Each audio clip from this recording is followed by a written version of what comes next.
Hi students, मैं सोनिया विद्या गुरु से current affairs का नया सेशन स्टार्ट करने वाले हैं। जैसे कि आप देख पा रहे हैं, ये अप्रैल का मंथ चल रहा है। इसका मतलब अप्रैल 2021, अप्रैल 2021 के करंट अफेयर्स हैं। ये सेशन हिंदी मीडियम में, आप ये भी देख पा रहे हो। अगर आपको लैंग्वेज कंफर्टेबल नहीं है, आप हिंदी में सेशन नहीं देखना चाहते हो, तो आप इंग्लिश के सेशन पे स्विच कर जाओ। Complete English medium session is also there in the playlist. We actually shoot a separate session in complete English medium for our students from South India, for our students from Northeast India, those who are unable to understand Hindi well. Hindi का ये session हर कोई देख सकता है, आप जानते हैं। Session आपको अच्छा लगता है, लाइक आप कर दीजिएगा जरूर। मोटिवेशन मिलता है मुझे अच्छे वीडियोस और बना के लाने का। फीडबैक आप देते रहते हैं, I appreciate your feedback also. आप जब भी कोई कंपेटिटिव एग्जाम दे के आए, फीडबैक आप दीजिए, कितने क्वेश्चंस कराए हुए आए थे। I become very happy and I really feel motivated. Session अच्छा लगता है, प्लीज प्लीज लाइक करिएगा, अपने फ्रेंड्स के साथ शेयर करिएगा और चैनल को विद्या गुरु के सब्सक्राइब हर हाल में करिएगा। सब्सक्राइब करना ही सिर्फ काफी नहीं होता है, सब्सक्राइब बटन के साथ में बेल आइकॉन आता है, उसे जरूर प्रेस करेंगे आप, मुझे पता है, ताकि आपके पास नोटिफिकेशंस आए। नोटिफिकेशंस आएंगे तभी तो आप वो वीडियो देख पाएंगे जो हम अपलोड करते हैं। आज के सेशन में भी लगभग 50 से 60 इंपॉर्टेंट पॉइंट्स इतने इंपॉर्टेंट हैं कि आप जब पहला क्वेश्चन खुद पढ़ना स्टार्ट करोगे तो आपको समझ में आएगा कि मैम जो पढ़ा रही हैं वो एकदम एग्जाम स्पेसिफिक है, पक्का एग्जाम में आने वाला है। Next chief justice of India से स्टार्ट करेंगे। एनवी रमना जो हैं वो भारत के नए मुख्य न्यायाधीश बनने वाले हैं, नए चीफ जस्टिस ऑफ इंडिया बनने वाले हैं। ये 48वें नंबर के चीफ जस्टिस बनेंगे। नाम मैंने क्या बोला है? एनवी रमना। आपको ध्यान ये रखना है, वीडियो खत्म होते तक आपको सारी की सारी चीजें याद करनी है पक्का से, प्लीज। यूनियन मिनिस्टर, कौन से यूनियन मिनिस्टर क्या बनने वाले हैं? टेरिटोरियल आर्मी के कैप्टन बनने वाले हैं एक यूनियन मिनिस्टर, जिनका नाम है अनुराग ठाकुर। एक्चुअल में अनुराग ठाकुर जो है वो मिनिस्टर ऑफ स्टेट है finance and corporate affairs ministry के। दोबारा बोल रही हूं, अनुराग ठाकुर वो मिनिस्टर जो बनने वाले हैं कैप्टन किसी टेरिटोरियल आर्मी के। तो कैप्टन टेरिटोरियल आर्मी के बनने वाले हैं कोई यूनियन मिनिस्टर, तो उनका नाम अनुराग ठाकुर है। आपसे पूछा जाए कि अनुराग ठाकुर कौन है, इनको आप बहुत बार देखते भी हैं न्यूज में, टीवी पर निर्मला सीतारमन के साथ, तो मिनिस्टर ऑफ स्टेट हैं ये फाइनेंस एंड कॉर्पोरेट अफेयर्स के। New CEO of UIDAI। आप ये देखिए कि हमने कितनी इंपॉर्टेंट चीजें पढ़ी। एक पॉइंट नहीं था ये, आपके पेज पर जो आपके स्क्रीन पर आ रहा है वो पेज, उस पे 3 इंपॉर्टेंट क्वेश्चंस है। ये आधार वाला unique identification authority of India है, जिसके नए सीईओ सौरभ गर्ग बन गए हैं। अगला क्वेश्चन देखिए अब, दादा साहब फाल्के अवार्ड इस बार रजनीकांत को दिया गया, मतलब इस बार दिया गया, 2019 का दिया गया। 51वें नंबर का था ये। तो पहली बात मैंने क्या बोली, 51st नंबर का दादा साहब फाल्के अवार्ड 2019 की बात हम कर रहे हैं, का रजनीकांत को दिया गया। आपको एक बात और बता दूं कि 1969 में दादा साहब फाल्के अवार्ड स्टार्ट किए गए थे, और जो पहली रेसिपिएंट थी, पहला रिसीव करने वाली थी दादा साहब फाल्के अवार्ड, वो देविका रानी थी। आपको याद रखना है, दादा साहब फाल्के अवार्ड ये 51वें नंबर का था, 51st नंबर का था। अगला क्वेश्चन देखिए। अच्छा, अब ये क्वेश्चन हर हाल में आपके एग्जाम में आएगा, सबने एक वीडियो ही बना दिया और पूरा कहानी आपको सुनाई होगी कि ये स्वेज के अंदर एक जहाज था, वो फंस गया था, उसका नाम ये था, और बहुत सारी अननेसेसरी डिटेल। आपके इस पेज के ऊपर जितनी डिटेल है वो बहुत ज्यादा, मुझे लगता है बहुत हद तक काफी है उस इवेंट को जानने के लिए। आपने देखा था, पहले आपको मैं एक बात बोलूं, जब हम स्वेज कैनाल की बात करें तो स्वेज कैनाल एक मैन मेड वाटरवे है। तभी आप मेरे इस पॉइंट में नीचे लिखा हुआ देखिए कि 1859 में बनना शुरू करके 1869 में से कंप्लीट कर दिया गया। इसका मतलब किसी ने इसे बनाया ना, तभी तो 1869 में ये फंक्शनल हो गया, स्टार्ट हो गया। अब इसमें खास बात यह है, मैं आपको बताऊं, यूरोप और एशिया के बीच में जो शॉर्टेस्ट लिंक है ये, अब यहां से ट्रैवल करें, देखिए पूरे के पूरे वर्ल्ड का विश्व का 12% जो ट्रेड है, 12% जो ट्रेड है वो इस सुएज कैनाल के जरिए होता है। इसमें खास बात यह है कि ये शॉर्टेस्ट रूट है एशिया और यूरोप के बीच में, शॉर्टेस्ट रूट है एशिया और यूरोप के बीच में सुएज कैनाल। तो अब अगर ऐसा कुछ सुएज कैनाल में हो जाए, क्योंकि बहुत रेयर सा ऐसा इवेंट था, चाहे आप बाद में पढ़ें कि मालिक ने शिप के, उस कार्गो शिप के मालिक ने, जापान वाले बहुत बार सॉरी बोला, आपने ऐसी बातें पढ़ी और बहुत लंबी लंबी कहानियां सुनी। इंपॉर्टेंट बात ये थी कि उस कार्गो शिप का जो नाम था वो था एवर गिवन, का नाम एवर गिवन है, पहले याद रखिए। फिर मैंने कहा सुएज कैनाल कनेक्ट किसको करती है, सबसे इंपॉर्टेंट क्वेश्चन बनेगा मेडिटेरेनियन सी और रेड सी को, मेडिटेरेनियन सी और रेड सी को कनेक्ट करती है सुएज कैनाल। एक बात जो मैंने आपको बताई थी शॉर्टेस्ट लिंक वाली, वो यहां लिखी हुई है कि एशिया और यूरोप के लिए शॉर्टेस्ट लिंक है ये। अब कोई लंबाई बोले तो 193 किलोमीटर, 193 किलोमीटर इसकी लंबाई है। 120 मील भी इसे लिखा हुआ आपको देखा जा सकता है, मतलब आप देखेंगे या तो 193 किलोमीटर लिखा होगा या लगभग 120 मील लिखा हुआ होगा। किसने बनाया था, तो सुएज कैनाल कंपनी और Egypt, Suez canal company and Egypt ने बनाया था इस वाटरवे को जिसकी बात हम कर रहे हैं। 1869 में इट बिकेम ऑपरेशनल, स्टार्ट हो गया था ये। और जो बात मैंने आपको कही थी वही बात रिपीटेड, 12% वर्ल्ड का ट्रेड जो है ये कैरी करता है सुएज कैनाल। अब अगला क्वेश्चन देखिए, फिल्म फेयर अवार्ड्स हैं, आप जानते हैं फिल्म फेयर अवार्ड्स, हो सकता है बहुतों ने आप में से देखे भी होंगे। तो बेस्ट फिल्म जो है वो थप्पड़, बेस्ट फिल्म जो है वो थप्पड़ रही। बेस्ट डायरेक्टर जो है ओम राउत, ओम राउत तानाजी के लिए। Best actor in leading role Irrfan Khan को दिया गया, अंग्रेजी मीडियम के लिए, अंग्रेजी मीडियम के लिए इरफान खान को दिया गया। Best actress in a leading role Taapsee Pannu को दिया गया थप्पड़ मूवी के लिए। अगला क्वेश्चन देखिए अब बेस्ट एक्टर की बात करते हैं। अब बेस्ट एक्टर सपोर्टिंग रोल में बात कर रहे हैं हम, क्योंकि एक्टर और एक्ट्रेस हम मेन तो बात कर चुके हैं, अब सपोर्टिंग रोल की बात करते हैं। तो सपोर्टिंग रोल में बेस्ट एक्टर सैफ अली खान को तानाजी के लिए, best actor in actress in a supporting role ये फारूक जफर को, फारूक जफर जो है गुलाबो सिताबो के लिए इन्हें best actress in a supporting role मिला था। लाइफ टाइम अचीवमेंट अवार्ड भी इरफान खान को ही दिया गया है। अगला क्वेश्चन देखिए, अब हम बात करेंगे कुछ एक्सरसाइजेस की। मेनली जो एक्सरसाइजेस हैं वो पहले तो वज्र प्रहार के बारे में बात करेंगे और फिर कहेंगे इंडिया है जो फ्रेंच मल्टीनेशनल लेवल एक्सरसाइज में पार्टिसिपेट कर रहा है। तो पहले वज्र प्रहार से स्टार्ट करते हैं। वज्र प्रहार जो है, वज्र प्रहार इंडिया और यूएसए के बीच में एक मिलिट्री एक्सरसाइज जो है वो हुई थी। तो जो मिलिट्री एक्सरसाइज अभी हाल फिलहाल हुई है उसका वेन्यू जो है वो है बकलो। बकलो जो है हिमाचल प्रदेश में एक जगह है, बकलो हिमाचल प्रदेश में एक जगह है जिसमें इंडिया और यूएसए के बीच में एक वज्र प्रहार, एक मिलिट्री एक्सरसाइज कंडक्ट कराई गई। वेन्यू इंपॉर्टेंट होता है, एक्सरसाइज का नाम इंपॉर्टेंट होता है, दो देशों का नाम इंपॉर्टेंट होता है जिनके बीच में वो एक्सरसाइज हुई। आप जानते हैं जो बात मैं कह रही हूं वो वैलिड है, आपने एग्जाम दिया है, आपको पता होगा कि ऐसे ही क्वेश्चन आते हैं। इंडियन नेवी पार्टिसिपेट करने वाली है फ्रेंच मल्टीनेशनल नेवल एक्सरसाइज में। तो मल्टीनेशनल नेवल एक्सरसाइज जो है इंडियन नेवी पार्टिसिपेट करेगी in French multinational naval exercise, La Perouse इसका नाम है। Indian navy to participate in French multinational naval exercise, नाम एक्सरसाइज का ला पेरूज है, ये याद रखना है। और जब आपको वेन्यू पूछा जाए, वेन्यू हमेशा सुपर इंपॉर्टेंट होता है। आप कोई भी एक्सरसाइज पढ़ रहे हो वेन्यू जरूर पढ़िएगा। ईस्टर्न इंडियन ओशन रीजन लिखा आ रहा है ला पेरूज का वेन्यू। अगला क्वेश्चन देखिए, अब आपको याद होगा लास्ट क्लास में जब मैं मार्च पढ़ा रही थी आपको, तो मैंने व्यास सम्मान आपको पढ़ाया था। अब इस बार मैं सरस्वती सम्मान पढ़ाने जा रही हूं। सरस्वती सम्मान में आपको जो पढ़ा रही हूं, सरस्वती सम्मान 2020 का ही मैं पढ़ा रही हूं। किताब सनातन है, किताब क्या है, सनातन है। डॉक्टर शरण कुमार लिम्बाले हैं, डॉक्टर शरण कुमार लिम्बाले हैं, Marathi writer, Marathi poet, Marathi lyricist, काफी फेमस हैं, तो मराठी में लिखते हैं। मराठी में ही सनातन लिखी गई और के बिरला फाउंडेशन ये अवार्ड देती है।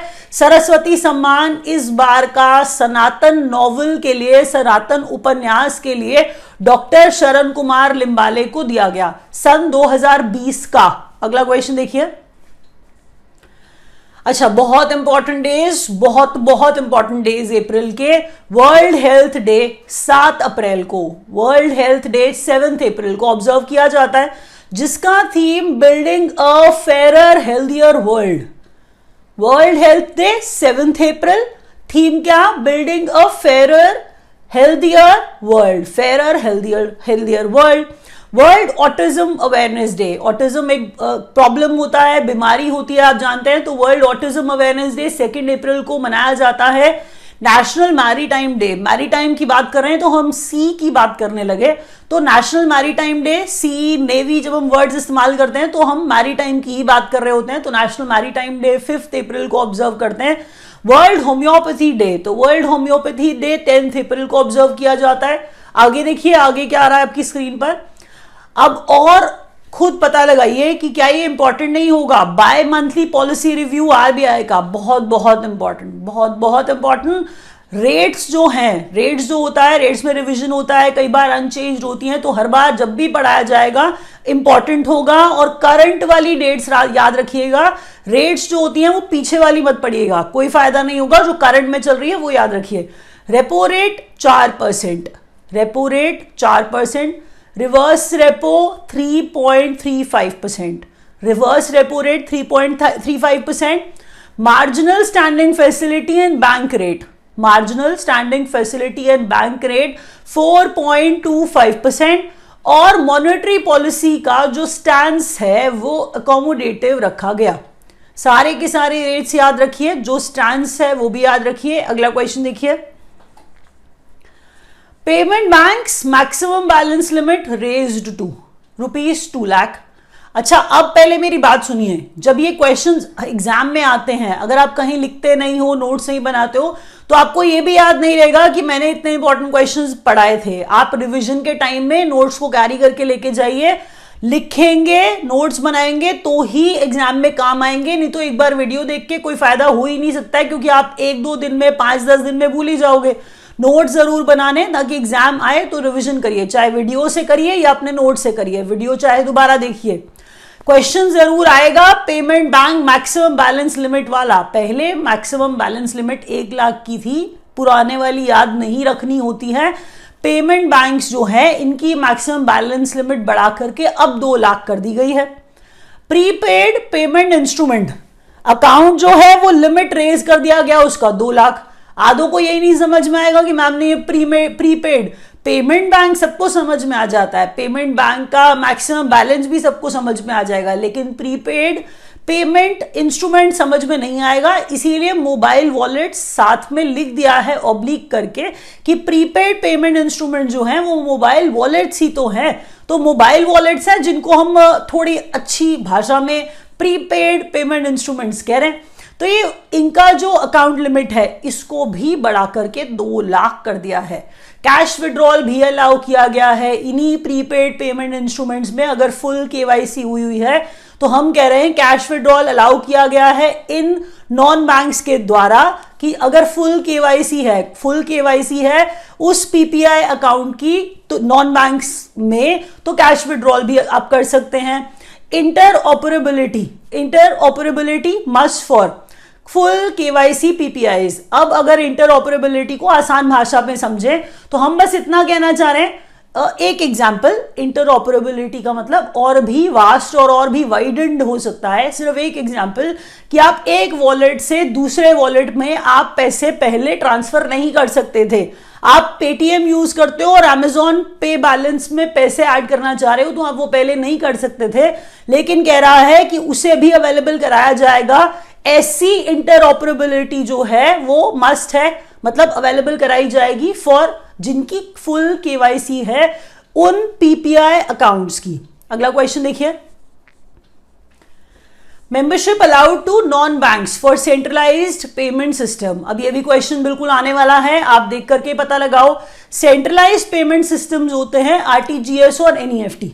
आप करते हो ना, आईएमपीएस करते हो, पैसे ट्रांजैक्शन के लिए एनईएफटी करते हो, आरटीजीएस करते हो, तो सेंट्रलाइज्ड पेमेंट सिस्टम होते हैं आरटीजीएस और एनईएफटी। पहले बैंक्स के पास ही तो अवेलेबल होते थे ना, बैंक्स ही तो आप लोगों के लिए अवेलेबल करा पाता था। आप किसी बैंक से ही तो आरटीजीएस कर सकते थे, आप किसी बैंक से ही तो एनईएफटी कर सकते थे।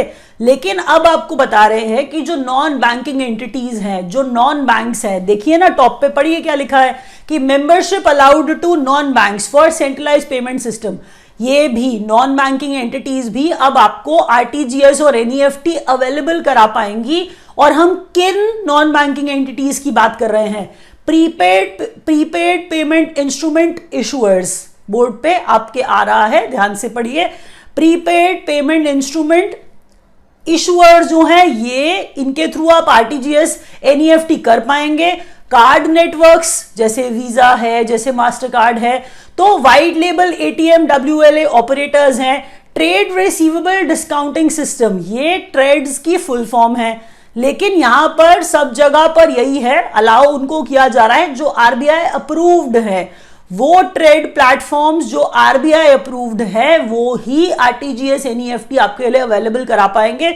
तो फोर्थ पॉइंट के अंदर आपको अपने नोट्स में ऐड करना है, ओनली आरबीआई अप्रूव्ड ट्रेड्स हैं जो वो RTGS NEFT non banking entity है ना ये, इसके अलावा इसे आरबीआई से क्या होना चाहिए? अप्रूव्ड होना चाहिए, तभी आपके लिए क्या अवेलेबल करा पाएगी? RTGS and NEFT. आगे बढ़िए। अब हर बार देखिए इंडिया का रैंक आप ध्यान से देखते हैं, आपको ये भी समझ में आता है कि रैंक कहां पहुंच रहा है। फिर से देखिए, और 156 देश थे। इंडिया का rank world economic forum gender gap index में 156 देशों में 140वां रहा। 2021 का जेंडर गैप इंडेक्स कौन बनाता है? वर्ल्ड इकोनॉमिक फोरम बनाता है। पॉइंट के अंदर ही बनाने वाले का नाम है वर्ल्ड इकोनॉमिक फोरम का जेंडर गैप इंडेक्स 2021 वाला। 156 देशों में इंडिया का रैंक 140th है।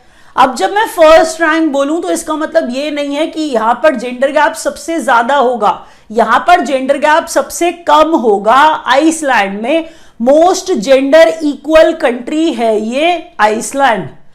इंडिया का rank on ultimate military strength index, ये पहला क्वेश्चन नहीं है, ये दूसरा क्वेश्चन है।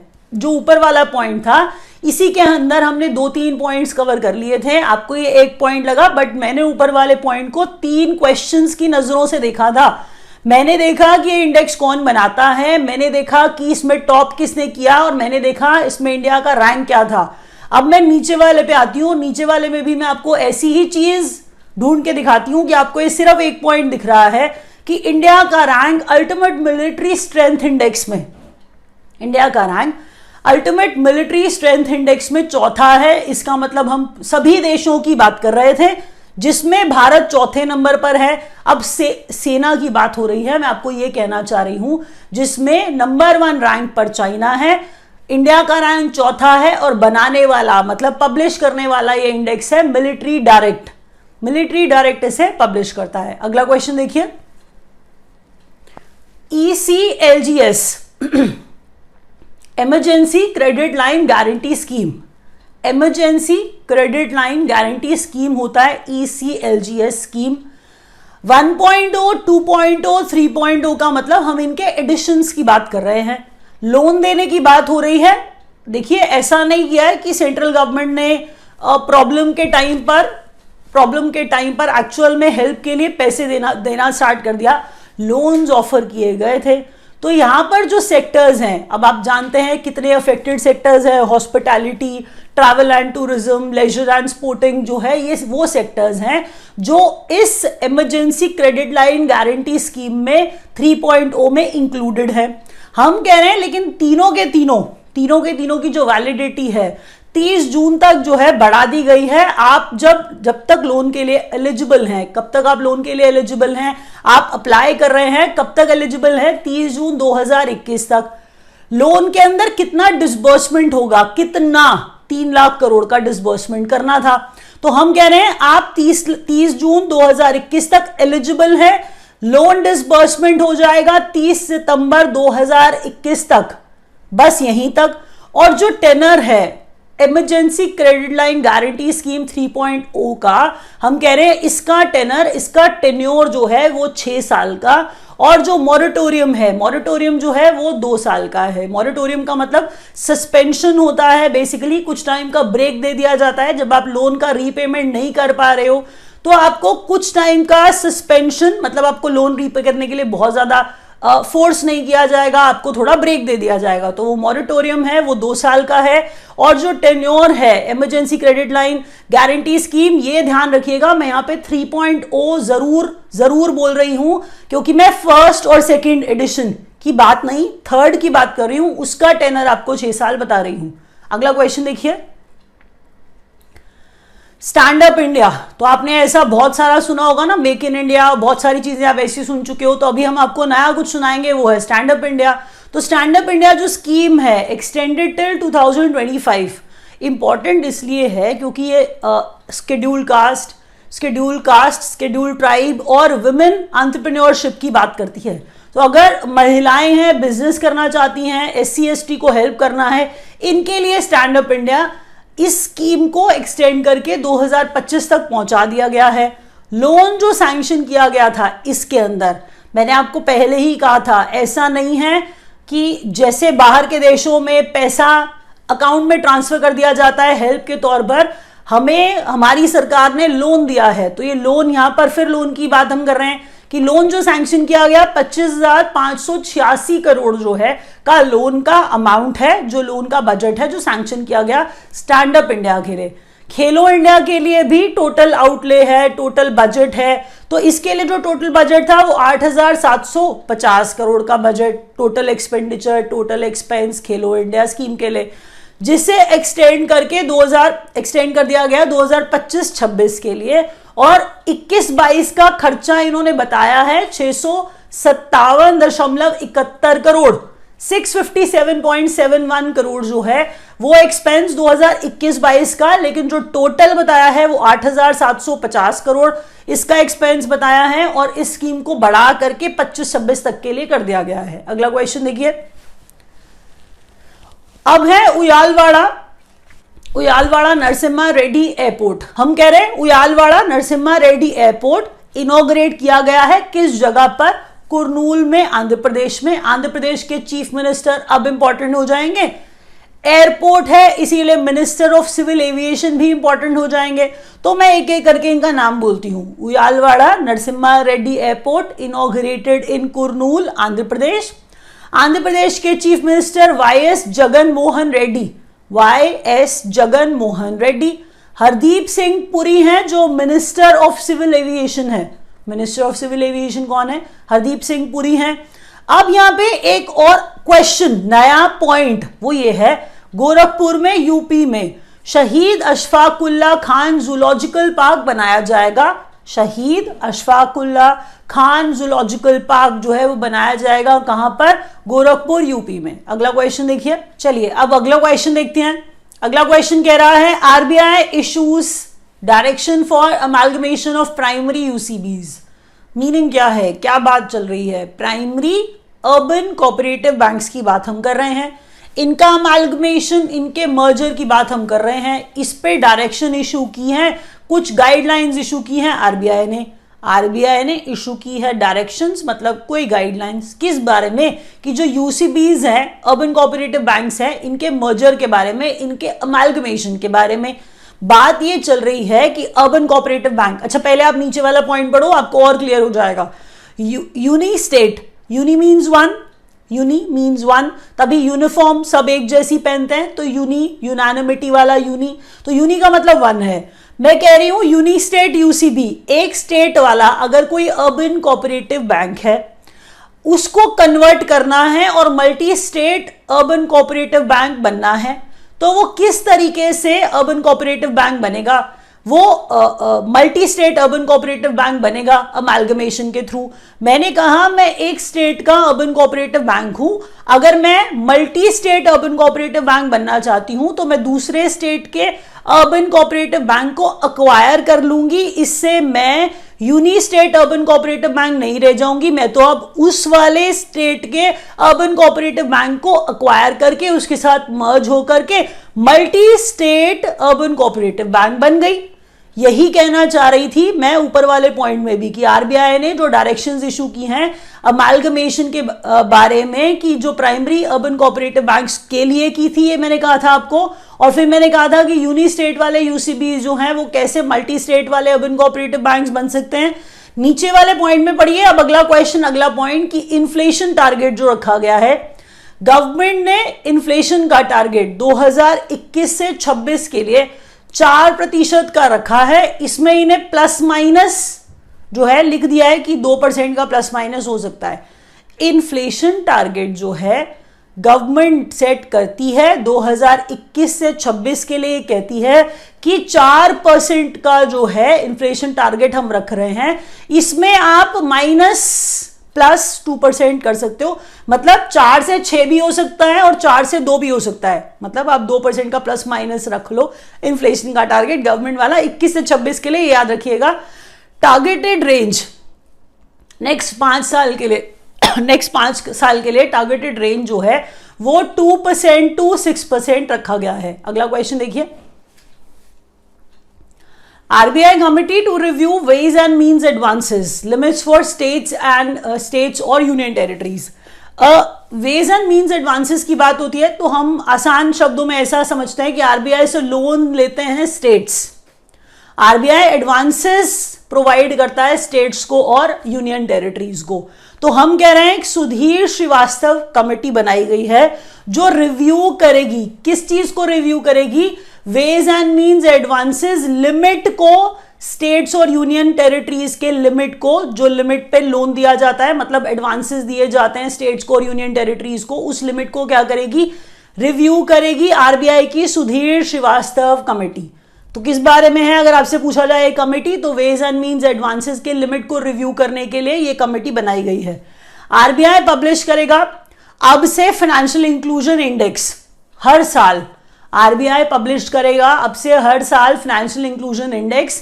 फाइनेंशियल इंक्लूजन का मतलब अगर आप समझना चाहें तो थोड़ा सा बस इतना याद रखिए कि फाइनेंशियल इंक्लूजन उन एरियाज को इंक्लूड करना है, उन एरियाज में बैंकिंग अवेलेबल करानी है, जहां पर बैंकिंग अवेलेबल नहीं है वो फाइनेंशियल इंक्लूजन होता है, मतलब दूर दराज के इलाके हैं उनको इंक्लूड किया जाएगा, वहां पर बैंकिंग अवेलेबल कराई जाएगी, तो वो फाइनेंशियल इंक्लूजन है। मैंने कहा हर साल जो देगा आरबीआई जो है अवेलेबल कराएगा, पब्लिश कराएगा फाइनेंशियल इंक्लूजन का इंडेक्स। तो मैं आपको ये बता दूं ये जुलाई में किया करेगा। कब किया करेगा, जुलाई में किया करेगा।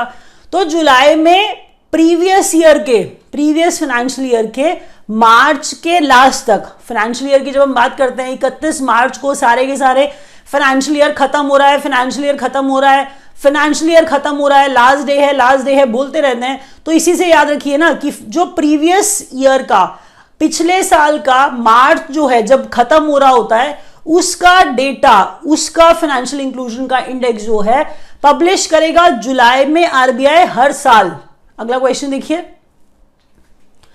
पेमेंट सिस्टम ऑपरेटर्स सबमिट करेंगे कंप्लायंस सर्टिफिकेट। कंप्लायंस का मतलब ही फॉलो करने वाली बात होने लगी यहां पर। आरबीआई को कंप्लायंस सर्टिफिकेट जो है, आरबीआई को कंप्लायंस सर्टिफिकेट जो है वो सबमिट करेंगे कौन, पेमेंट सिस्टम ऑपरेटर्स। लेकिन कितनी बार, ट्वाइस अ ईयर ये करना पड़ेगा, on 30th April and on 31st October for period ending मार्च।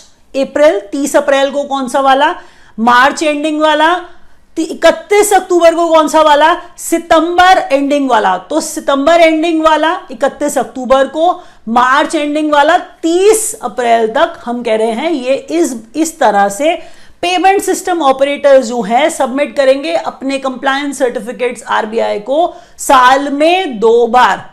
अब हम बात करें रीसेंट डेटा लीक, हाल फिलहाल ये न्यूज में था इसीलिए मैं आपको पढ़ा रही हूं कि ये जो बात चल रही है एक्चुअल में ये जो आपने कहानी पढ़ी, ये कहानी क्या थी और क्यों ये बात करी जा रही है?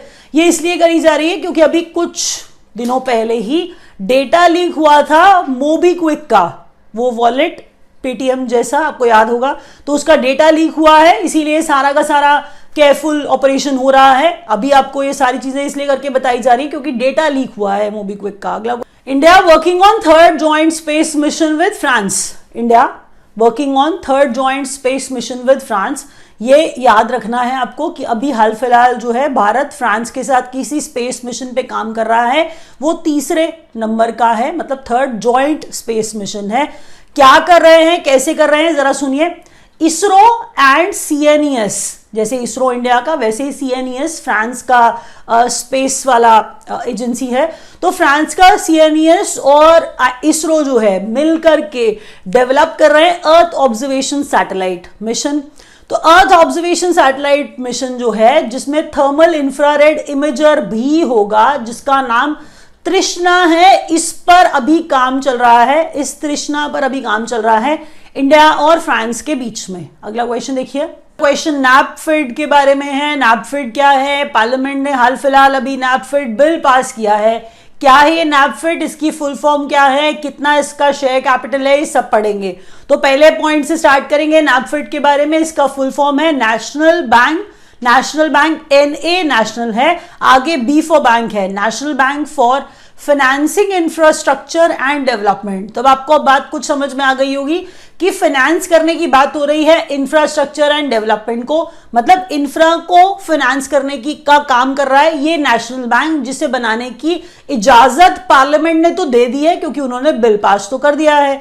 तो अब क्वेश्चन पढ़िए, अब पॉइंट पढ़िए कि development institution setup by, development institution national bank है ये, मतलब नैपफिड है ये, national institution setup by government.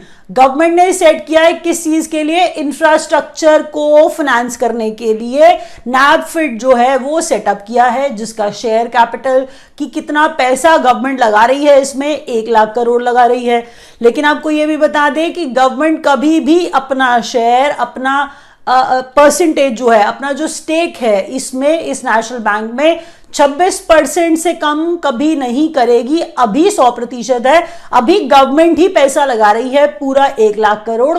लेकिन lower point, rather the lowest one, ये कह रहा है कि government to keep at least 26% stake, हमेशा हमेशा 26% से कम कभी नहीं होगा, जो भी होगा इससे ऊपर ऊपर का ही गवर्नमेंट अपने पास रखने वाली है। अगला क्वेश्चन देखिए, चलिए अब लास्ट क्वेश्चन की तरफ बढ़ते हैं। लास्ट क्वेश्चन क्या है, किस बारे में है? Last question total outlay of production linked incentive scheme की बात करेगा। मतलब मैं total outlay, total expense, total budget की बात कर रही हूं कि 1.97 लाख करोड़ का प्रोडक्शन लिंक्ड इंसेंटिव का टोटल आउटले है, टोटल बजट है। इसके अंदर 13 सेक्टर है, 13 सेक्टर्स जो है उनको रखा गया है। Total number of sectors covered 13, नीचे मैंने लिखा है पॉइंट्स के अंदर। इसके अंदर से अब मैं ऊपर वाले पॉइंट की बात करूंगी, वो सब पॉइंट है, पीएलआई का ही सब पॉइंट है। एक्चुअल में अगर टोटल पीएलआई का सारे सेक्टर्स मिलाकर के बजट देखूं तो 1.97 लाख करोड़ बोलूंगी। लेकिन उसमें से जब हम बात करेंगे फूड प्रोसेसिंग इंडस्ट्री का, तो फूड प्रोसेसिंग इंडस्ट्री का बजट 10,900 करोड़। एक्चुअल में इसको इन्होंने एक नाम दे दिया है, बजट जो है फूड प्रोसेसिंग इंडस्ट्री का 10,900 करोड़ है, इसको नाम इन्होंने PLI SFPI दे दिया है। तो PLI तो आप मेरे मुंह से 10 बार सुन चुके हो, production linked incentive. S scheme है फॉर फूड प्रोसेसिंग इंडस्ट्री, ये इसका फुल फॉर्म है PLI SFPI का, जिसका बजट मैं आपको बता रही हूं। उन्हीं 13 सेक्टर्स में से मैं एक सेक्टर की बात कर रही हूं, मैं उसी में से ही उसी के एक सब बजट की बात कर रही हूं कि 1.97 लाख करोड़ में 13 सेक्टर्स में से एक की बात ऊपर मैं कर रही हूं टॉप पॉइंट पे, जिसको मैं कह रही हूं PLI SFPI 10,900 करोड़ जिसका बजट है।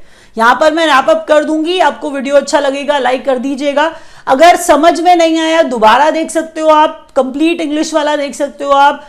अच्छा लगा तो लाइक कर सकते हो आप। Thank you so much for watching.